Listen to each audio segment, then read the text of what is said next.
Muy bien, doctores. Continuando con las enfermedades virales, vamos a hablar ahora de lo que es el VIH-Sida. ¿Ok? Muy bien.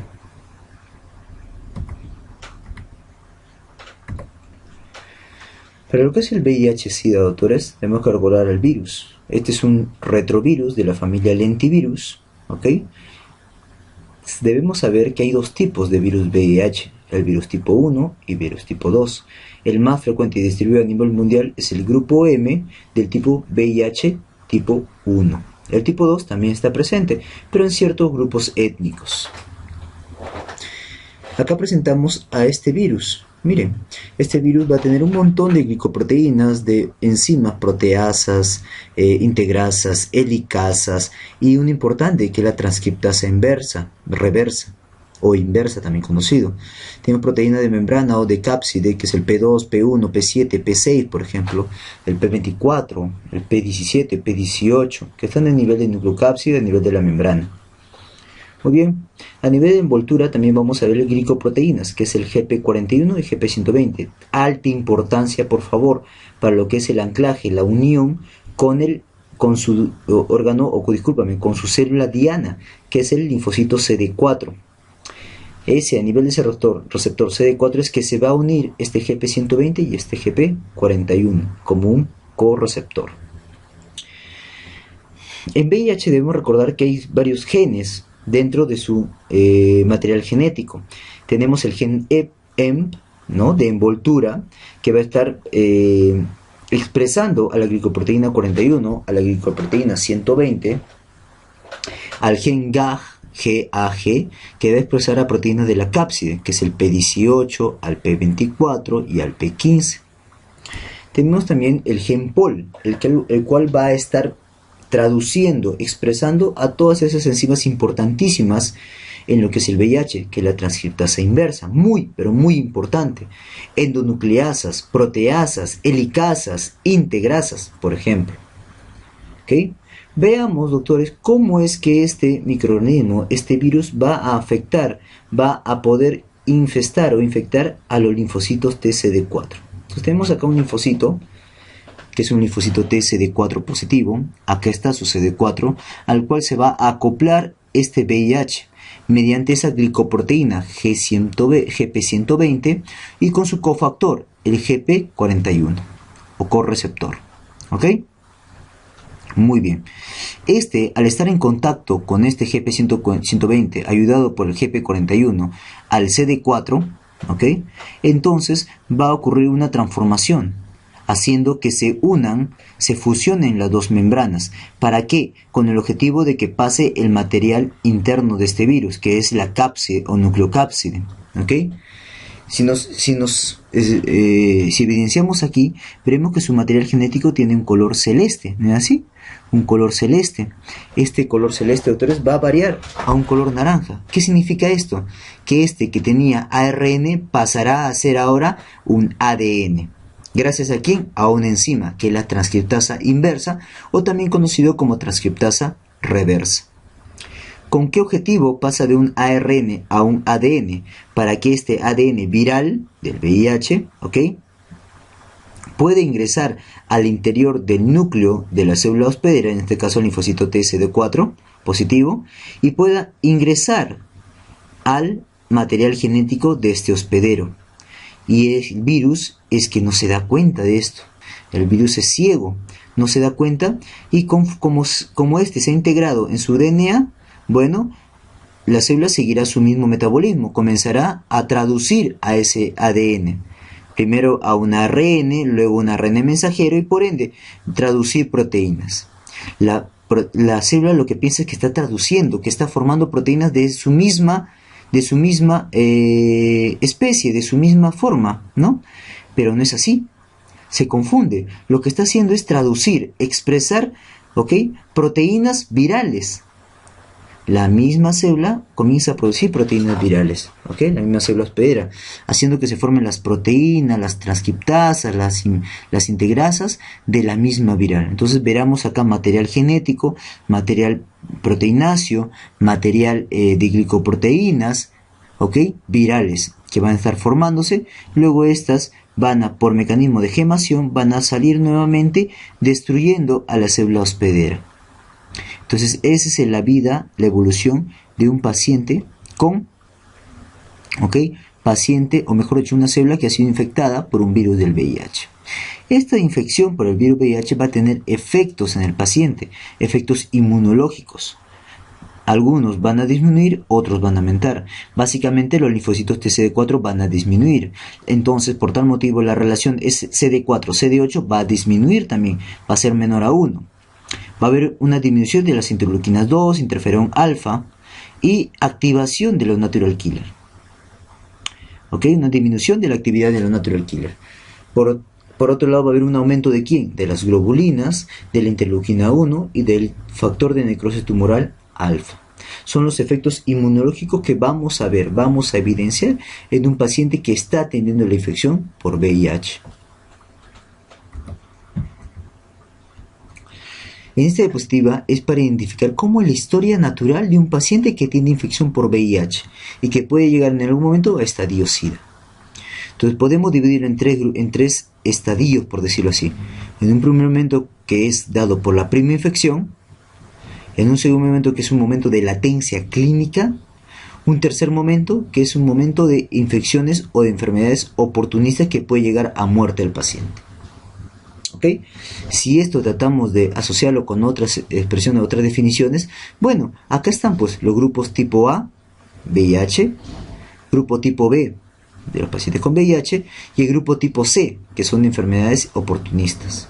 Entonces en el estadio A, vamos a ver la prima infección, caracterizada por un síndrome de infección aguda por VIH, muy parecido al de la mononucleosis infecciosa, por eso se llama síndrome mononucleósico.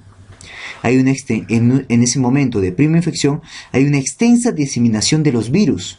Veremos acá, el rojito es la carga viral, el celeste o azul viene a ser la carga de linfocitos TCD4. Entonces en el primer momento, en la prima infección, ¿qué pasa? Tremenda carga viral, aumento excesivo, diseminado del virus, junto con su asentamiento en los órganos linfoides.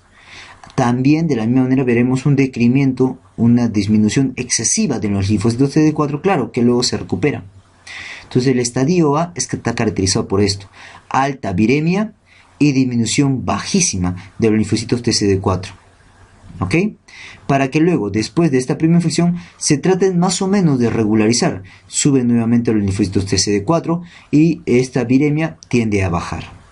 Para que pase ¿a dónde? A la segunda fase, al estadio B, que es un estadio de latencia clínica, sintomática, claro que sí, pero sin tener enfermedades oportunistas.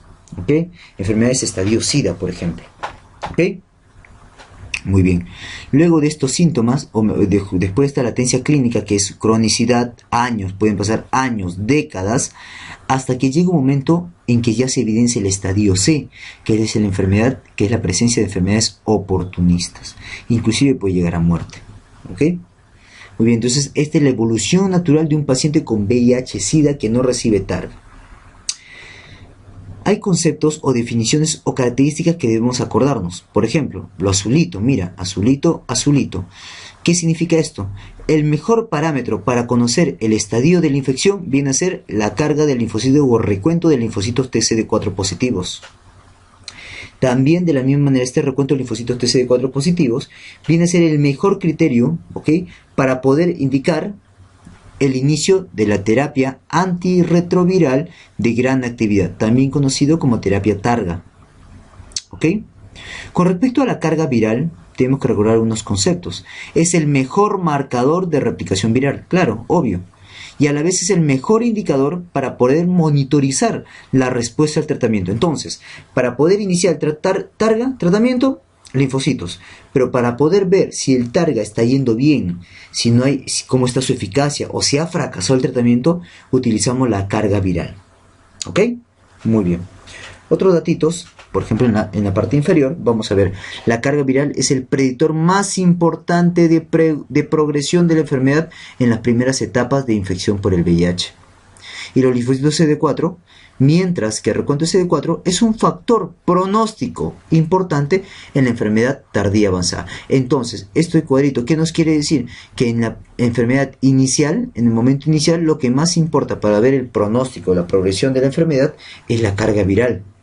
Y en etapas más tardías, más avanzadas, lo que más importa es el recuento de linfocitos T CD4 positivos. ¿Ok? Muy bien, eso es lo que debemos tener en cuenta en este tipo de pacientes. Para poder hacer el diagnóstico de un paciente que tiene virus, el VIH, ¿okay? Tenemos diferentes tipos de estudio. Test de screening, que básicamente se realiza por ser una prueba rápida, una prueba sensible, muy sensible, mejor dicho, y simple también de efectuarla. En cualquier lugar podemos hacerlo. Las pruebas de confirmación, que básicamente es el Western blot, ¿ok? Ya que te traigo un ejemplo, mira, esta es la prueba de Western blot, definida positiva esta cuando tiene dos o más bandas, la presencia de dos o más bandas. Si tenemos una sola banda, por ejemplo esta, lo llamaremos indeterminado. Otro método de diagnóstico viene a ser la detección directa, detección, por ejemplo, del antígeno P24, o de repente mediante reacción en cadena de polimerasa, de repente el EDA provírico o el ARN en plasma, o de repente el cultivo del mismo pH, ayudado por la reacción en cadena de polimerasa. Para hacer el diagnóstico de un paciente con VIH, la norma es clara, te lo dice de la siguiente manera. Tenemos que tener dos pruebas de screening, es decir, dos ELISAs positivos, más un examen de confirmación, que es el Western blot. ¿Ok? Muy bien. Entonces, para eso definimos un VIH. Dos ELISA positivos más un Western blot. Así es como definimos recién a un paciente VIH positivo. Doctor, la pregunta sería, ¿cuándo utilizamos la prueba de detección directa? Por ejemplo, la detección de antígeno P24. Bueno, eso por ejemplo lo haríamos en un paciente recién nacido. En los pacientes recién nacidos que nacen, valga la redundancia, nacen de pacientes gestantes VIH positivos, cabe la pena acá definir si el neonato tiene o no tiene VIH. No podemos utilizar acá las pruebas inmunológicas. ¿Por qué? Porque estas pruebas, doctores, miden anticuerpos. Y recuerda, los anticuerpos maternos pueden pasar al neonato, pueden pasar al producto. ¿Ok? Por lo tanto, podemos tener varios falsos positivos. Entonces, no nos podemos guiar de este. Entonces, ¿cuál sería lo mejor acá? Detectar al VIH. Detectar directamente al VIH. Y para eso utilizamos el antígeno P24 idealmente. ¿Ok? Muy bien. Una vez diagnosticado el paciente con VIH, tenemos que hacer su clasificación clínica e inmunológica. ¿Ok? A esto tenemos tres tipos de categorías. Categoría A, que es una fase asintomática, o de repente un VIH agudo primario, como un síndrome mononucleósico, o como una linfodenopatía generalizada progresiva, definida esta por la presencia de dos o más adenopatías en dos lugares diferentes del cuerpo, por ejemplo, axila e inguinal, o cuello y axila, por ejemplo. El estadio B es el estadio sintomático, ¿ok? En el cual no tiene ni signos de estadio A ni signo de estadio C. Entonces, para definir un paciente de estadio B, tengo que negar que no sea A, que no sea C. Es un diagnóstico de descarte. Y el estadio C, en cambio, ya tienen enfermedades definitorias, bien establecidas para que digamos que nuestro paciente está en el estadio C. Condiciones indicadoras de SIDA. Ya sea estadio A, estadio B o estadio C, tenemos que catalogar ya sea 1, 2 o 3, B1, B2, B3 o C1, C2, C3. ¿Ok? Para esto tenemos que ver la carga del linfocito o el recuento de leucocitos o linfocitos T CD4 positivos. ¿Ok? Si fuera menos de 200 sería tipo 3. Si fuera entre 200 y 500 sería 2. Y para más de 500 sería un tipo 1.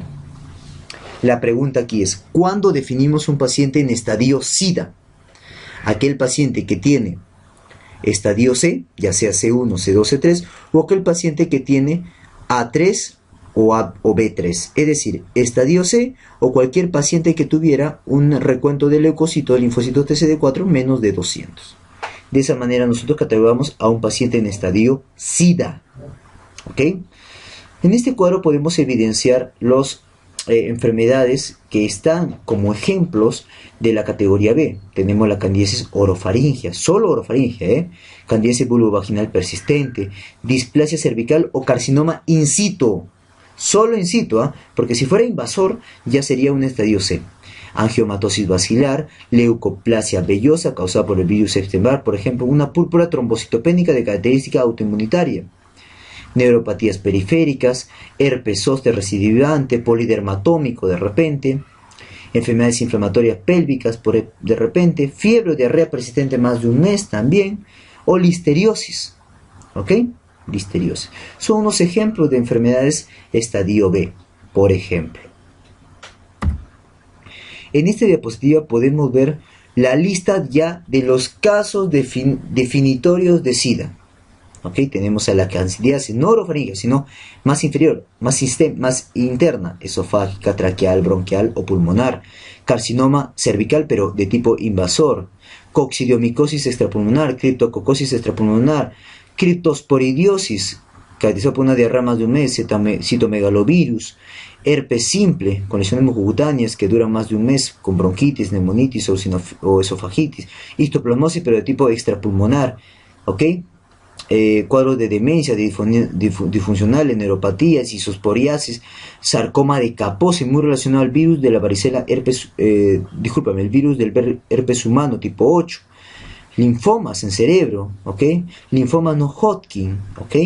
Ten cuidado, el linfoma Hodgkin no es definitorio de SIDA, sino el linfoma no Hodgkin, Mycobacterium tuberculosis en forma diseminada o pulmonar, nocardiosis, Pneumocystis carini, neumonías pero de tipo recurrente, bacterianas, ¿okay? Leucoencefalopatía multifocal progresiva, acá ponle si quieres, relacionado al virus JC, ¿ok? Salmonella, septicemia por salmonella, estrongiloidiasis pero de tipo extraintestinal, o de repente una toxoplasmosis, ¿ok? En órganos internos. Bueno, estos son las enfermedades definitorias de SIDA. Claro, de repente muy difícil de acordarnos en esta lista. Para eso te voy a presentar una lista que he creado para que te puedas acordar mucho más fácilmente estas enfermedades, englobándolos por los tipos de microorganismos que van a estar generando. Por ejemplo, hongos, candidiasis, coccidiomicosis extrapulmonar, criptococosis extrapulmonar, histoplasmosis extrapulmonar, neumocystis jirovecii, como una neumonía o neumocistosis. Las parásitos, por ejemplo, criptosporidiosis, isosporidiosis, no te olvides esto de acá, que generan diarrea de tipo acuosa, persistentes o crónicas, estrongiloidosis, pero de tipo extraintestinal, toxoplasmosis, pero en órganos internos, causado por virus, por ejemplo, el citomegalovirus, por ejemplo, cualquier órgano, incluido el ojo, exceptuando de repente hígado, vaso y ganglios linfáticos. Virus herpes humano, en úlceras mucocutáneas, por ejemplo, que duran más de un mes, o esofagitis, bronquitis o neumonitis. La leucoencefalopatía multifocal progresiva, causada por el virus JC. Acá ponle, si quieres, que va con demencia, diagnosticado por un mini mental. Neoplasia, sarcoma de Kaposi, muy relacionado al virus herpes humano tipo 8. Linfoma no Hodgkin, carcinoma de cervix invasor, relacionado al virus del papiloma humano, causado por bacterias, Mycobacterium tuberculosis, ahí tenemos la tuberculosis pulmonar o extrapulmonar, Mycobacterium avium, que es un tipo de Mycobacterium atípico más frecuente en VIH, neumonía bacteriana recurrente, Salmonella notifi o nocardiosis. Y también hay dos patologías definitorias de SIDA que son causadas por el mismo VIH, demencia relacionada al VIH o síndrome consuntivo relacionado al VIH. Estos son los cuadros de este mismo esquema del UpToDate, de este mismo cuadro del UpToDate, pero acá en QMedic los hemos agrupado de esta manera. Muy bien, para que sea más fácil recordarlos. Ahora vamos a pasar a ver algunas patologías muy especiales en VIH. Primero, veamos aquel paciente con VIH que viene con algún compromiso neurológico. Tenemos acá a la neurotoxoplasmosis, tenemos a la neurocriptococosis, a la MECTB o un paciente que viene con demencia. ¿Cómo es esto, doctor? Bueno, tenemos un paciente VIH que viene con clínica de focalización o convulsionando. De frente, no hay pierde, doctores. Lo primero que vas a pensar es que se debe a toxoplasma cerebral. En cambio, si viene un paciente con VIH, no con focalizando, no convulsionando, sino como un síndrome de hipertensión neurocraniana, es decir, cefalea intensa holocraniana, papiledema, aumento de la presión intracraneal, el PIC aumentado, además de vómitos explosivos. O sea, si viene con esa clínica, lo primero que tú vas a pensar es que se debe a un criptococo. neurocriptococosis en un paciente con VIH. Si por otro lado viene con un síndrome meningoencefalítico, no sé, dolor de cabeza, fiebre, malestar de repente, Kernick o Brunskiski positivo, pensaríamos, doctores, en una MEC tuberculosa. ¿Ok? En el contexto de un paciente con VIH. Pero si viene un paciente con VIH y cuadro de demencia, lo primero que vamos a pensar es que es una infección por el virus JC, una leucoencefalopatía multifocal progresiva. ¿Ok? Muy bien, entonces vamos a ver en un primer momento estas 4 patologías. Comencemos con la neurotoxoplasmosis. Esta la vamos a pensar, como ya lo mencionamos, en un paciente con VIH que viene focalizando o convulsionando. ¿Ok? Dentro de lo que es el diagnóstico de este tipo de toxoplasmosis, ¿ok? Dentro de lo que es el diagnóstico de este tipo de toxoplasmosis, nos vamos a basar en la clínica, sospecha clínica, que ya lo dijimos, y pediremos un examen de elección acá, que es la tomografía, en el cual vamos a ver una lesión en diana, ¿ok? Acá, por ejemplo, en esta sin contraste y esta con contraste. Igualito, vemos acá la lesión en diana junto a un edema perilesional, ¿ok? Que así tú haces tus lesiones en guante de media, ¿no es así? Discúlpame, como si fuera guantes, un edema perilesional, ¿ok? Muy bien, con esto nos confirma más la sospecha clínica, bueno, que esto se debe a una toxoplasmosis. Tratamiento para estos casos, bueno, una sulfadacina más pirimetamina más ácido fólico, pero en Perú podemos utilizar de repente clindamicina más pirimetamina más ácido fólico. Doctor, ¿existe profilaxis para toxoplasmosis? Sí, la profilaxis la iniciamos cuando tenemos un paciente con CD4 positivo menos de 100 para toxoplasmosis, ¿ok? Y así damos ahí cotrimoxazol, que es el famoso Bactrim. Un datito que debemos recordar, que la toxoplasmosis o neurotoxoplasmosis en el paciente con VIH es la causa más frecuente de infección oportunista en el sistema nervioso central. Ten cuidado, infección oportunista en el sistema nervioso central, no estoy diciendo meningitis, ¿ya? En pacientes con VIH. Muy bien. Tener cuidado porque estas lesiones que vamos a ver en el contexto de un paciente con VIH, de repente no solo es por toxoplasmosis, también se puede ver un linfoma primario de cerebro, a un tuberculoma, a un absceso cerebral, a un criptococoma o de repente hasta metástasis. ¿Ok? Lesiones muy parecidas por si acaso, ¿eh? Muy bien, sigamos. De repente el paciente con VIH no viene focalizando, sino viene con un síndrome de hipertensión endocraniana. Acá lo primero que vamos a pensar es que el paciente tiene una neurocriptococosis. La clínica con síndrome de hipertensión endocraniana, es decir, dolor de cabeza, cefalea holocraniana, vómitos explosivos, y si hacemos de repente un fondo de ojo podemos ver un papiledema. Para esto, si tomamos una tomografía no nos va a ayudar mucho porque va a ser una tomografía normal. Acá lo que nos va a ayudar es el líquido cefalorraquídeo. En este líquido lo que vamos a evidenciar, poniendo una gotita de tinta china, vamos a ver estas lesiones típicas, ¿no? Estos criptococos que tienen una hiperlucidez a nivel pericriptococósica, ¿ok? Muy bien. Esto es con tinta china, por eso se ve un fondo negro, ¿ok? Además, cuando hacemos la punción lumbar vamos a ver una presión de apertura altísima, generalmente más de 20 centímetros, 30, 40, hasta 50 centímetros se han reportado. ¿Ok? Por tal motivo, como el paciente está con una cefalea intensa, además de hacer una punción lumbar diagnóstica, podemos hacer una punción lumbar evacuatoria, el cual el paciente te lo va a agradecer porque va a calmar la cefalea, la molestia por la cual viene el paciente. En estos casos el tratamiento, doctores, va a ser con anfotericina B más fluticasona. De repente, como cuadros preventivos, fluconazol o itraconazol. Un datito que debemos recordar para la criptococosis es que es la causa más frecuente de meningitis en pacientes con VIH. ¿Ok? Muy bien. Si por otro lado el paciente VIH viene con clínica meningoencefalítica, no sé, de repente rigidez de nuca, Kernick, Brunskiski, cefalea, fiebre, estaremos pensando de que este paciente con VIH tiene una MEC tuberculosa, ¿ok? En el cual se expresa con líquido cefalorraquídeo, con una alteración típica de tuberculosis, ¿no? Pleocitosis, no se olvide, ligero consumo de glucosa y ligera formación, aumento de proteínas. En la tomografía, acá sí de repente nos puede ayudar, en el cual podemos ver lesiones tuberculomas característicos a nivel de ganglios basales, por ejemplo. ¿ok?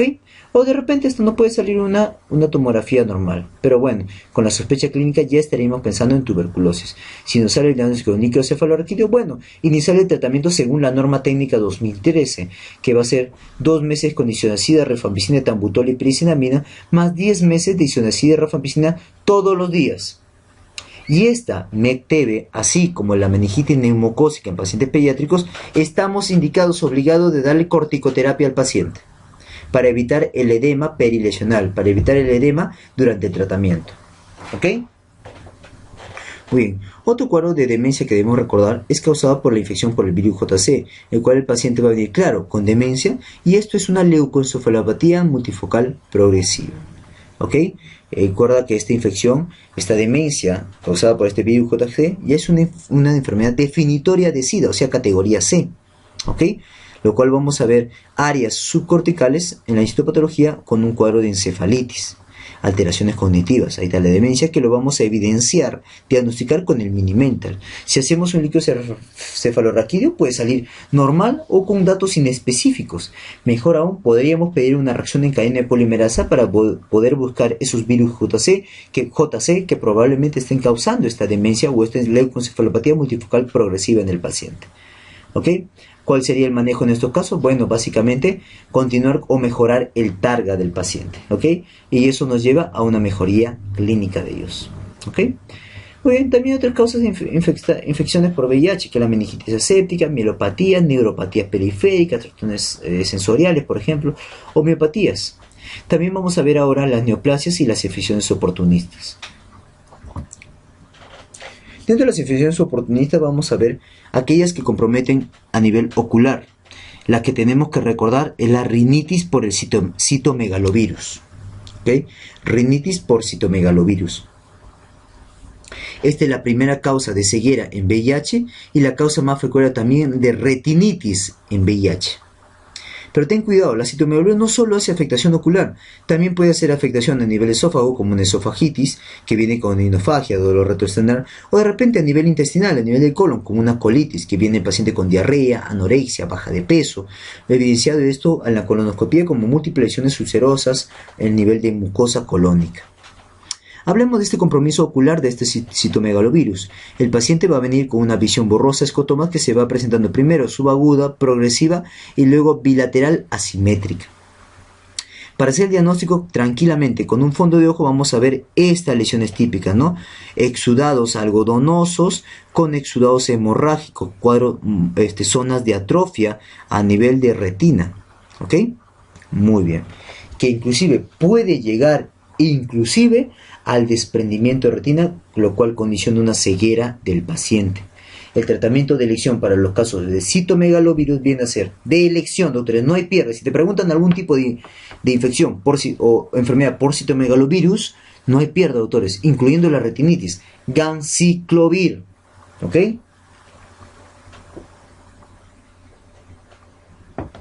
Ganciclovir.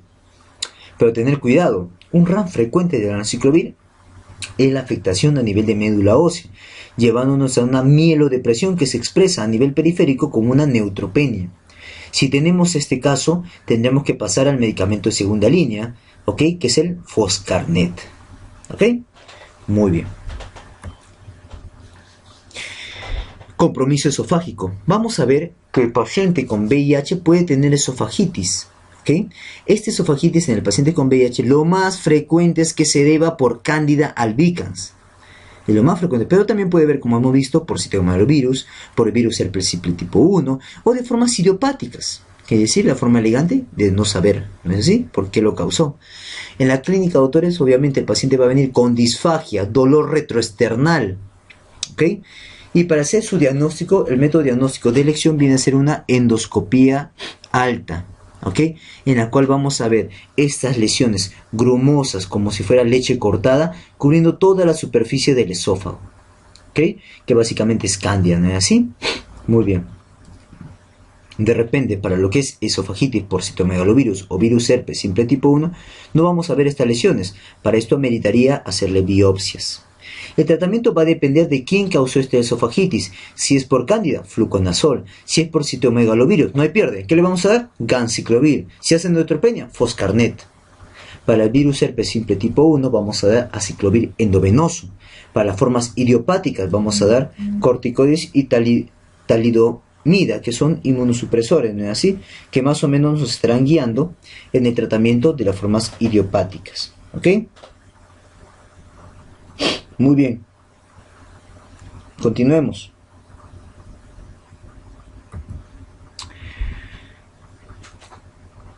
Compromisos pulmonares. En los compromisos pulmonares vamos a ver neumonía por neumococo, neumonía o neumocistosis por neumonía o por neumocistis girovesi, anteriormente Carini, ¿ok?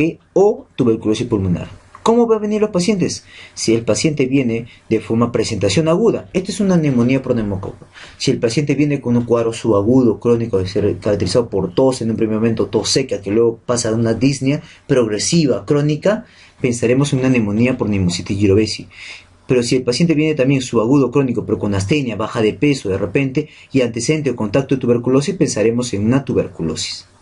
Hablaremos de esta, la neumocistosis por neumocitis girovesi, ¿ok?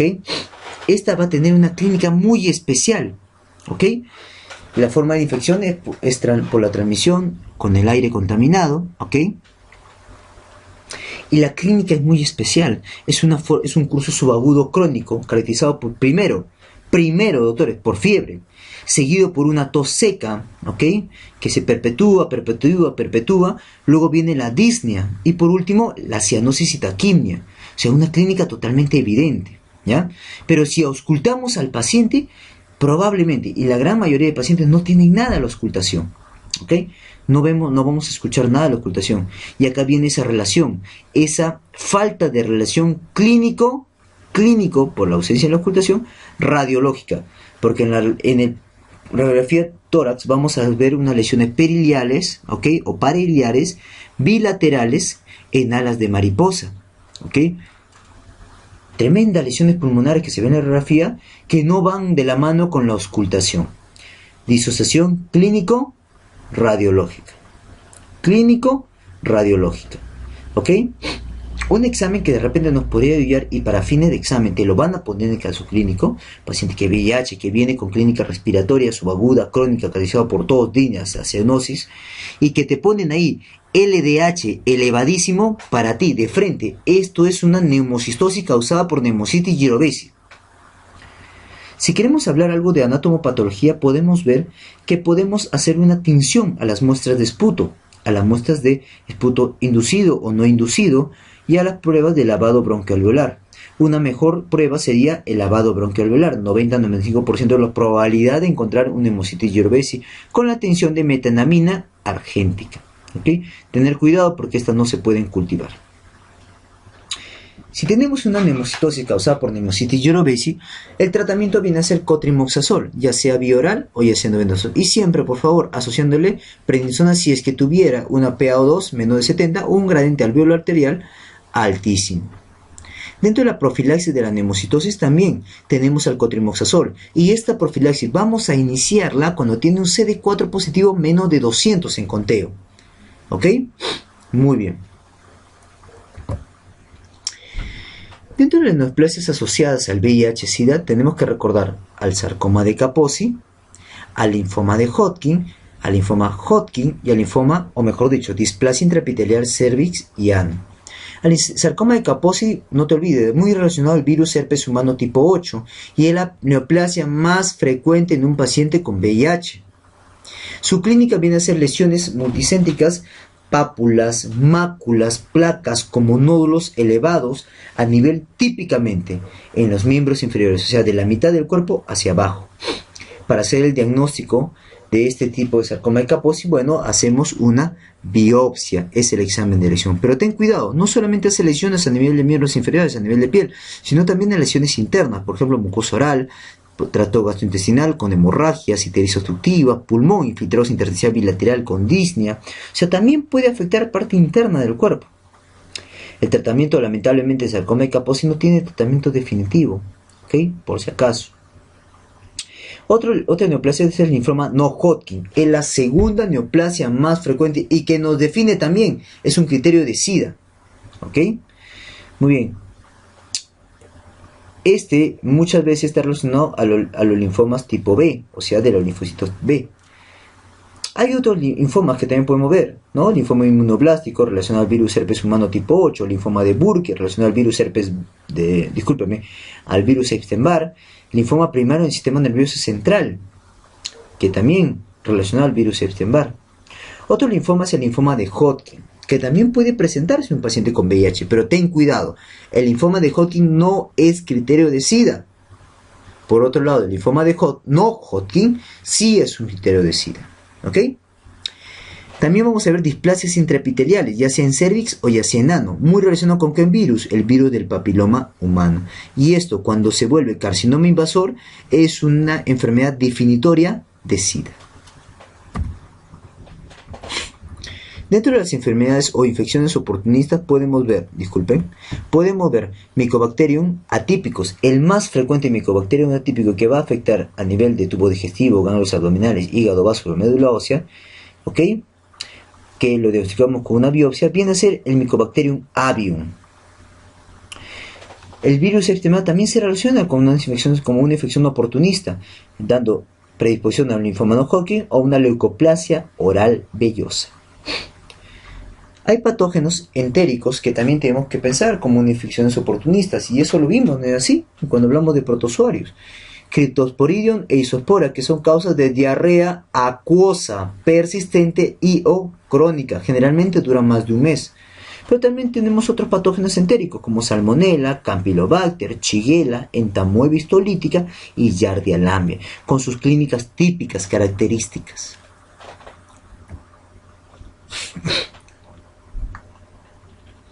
Para hacer la profilaxis, doctores, ¿ok? Mejor dicho, dentro del manejo de VIH podemos instaurar una profilaxis. Y esta profilaxis va a ser para las infecciones o sobreinfecciones, por ejemplo, por Pneumocystis jirovecii, Cryptococcus, Toxoplasma, citomegalovirus o Mycobacterium tuberculosis. ¿Cuándo indicaremos la profilaxis para estos microorganismos? Por ejemplo, para Pneumocystis jirovecii, cuando tiene unos linfocitos menores a 200, CD4 positivos. Cryptococcus, cuando tiene episodios previos de infección por criptococcus neoformas. Es decir, haber tenido una criptococosis ya nos dice que este paciente debe tener su profilaxis para criptococcus. Toxoplasma. Para toxoplasma, doctores, simplemente iniciamos cuando tiene linfocitos CD4 positivos menos de 100. Y para lo que es citomegalovirus, unos linfocitos CD4 positivos menos de 50. ¿Ok? Si la prueba de tuberculina nos sale positivo, ¿ok?, o tiene contacto positivo con pacientes BK positivos, entonces también tenemos que iniciar profilaxis para Mycobacterium tuberculosis, que lo hacemos con isoniazida. ¿Ok? No olvidar eso entonces, por favor. Para Pneumocystis jirovecii, profilaxis con cotrimoxazol. Cryptococcus con fluconazol. Toxoplasma con cotrimoxazol. Citomegalovirus, simple, ¿no? Valganciclovir para este caso. Para hablar de tratamiento, doctores, tenemos que recordar cuándo estará indicado el Targa. Y según la norma técnica de Perú del año 2012, tenemos 5 criterios para poder indicar la terapia antirretroviral de gran actividad. ¿Ok? En pacientes sintomáticos tipo C1, C2, C3, C4 que definen por SIDA, estadio clínico C. Paciente que tiene un CD4 positivo menor o igual a 350. ¿Ok? Paciente que viene VIH con una nefropatía, paciente VIH que a la vez tiene una infección por hepatitis tipo B, o toda gestante con VIH positivo, ya tenemos que iniciar terapia antirretroviral de gran actividad. Estos son los 5 grandes criterios. Me parece que el más importante que debe recordarte es un paciente con CD4 positivo menor o igual a 350. ¿Ok? Según la norma técnica 2012, pero ten cuidado, ya salió una nueva norma técnica internacional, una nueva guía internacional, que es la de 2014, ¿ok? Pero para fines de examen en Perú, esta es la que te van a tomar. Lo que es el tratamiento, es decir, la terapia antirretroviral de gran actividad, TARGA, tenemos que darle la terapia triple, terapia combinada triple, en la cual consiste en 2 inhibidores nucleócidos de la transcriptasa reversa más un inhibidor no nucleócido de la transcriptasa reversa. ¿Ok? Por ejemplo, los clásicos sidobudina, lamivudina, más un efavirenz o una nevirapina. También podemos dar dos inhibidores nucleósidos de la transcriptasa reversa más un inhibidor de proteasa combinado, que es el lopinavir más ritonavir, por ejemplo. Pero no son los únicos tipos de medicamentos en la targa. También tenemos inhibidores de la fusión, como por ejemplo el enfurvitida, ¿ok? Inhibidores de los receptores de CCR5 o inhibidores de la integrasa, ¿ok? Pero no olvidarnos, por favor, el targa consiste en una terapia combinada triple. De repente recordar los fármacos, ¿cuáles son las reacciones adversas medicamentosas más frecuentes? A la cabeza, la anemia, ¿ok? Justamente causada por sidobudina, ¿ok?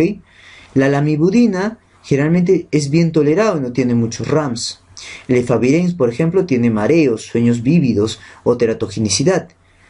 La etravirina también, bien tolerado, ¿no es así? La nevirapina, que podemos utilizar también hipersensibilidad tipo exantema o alteraciones en el perfil hepático, elevación de transaminas, por ejemplo.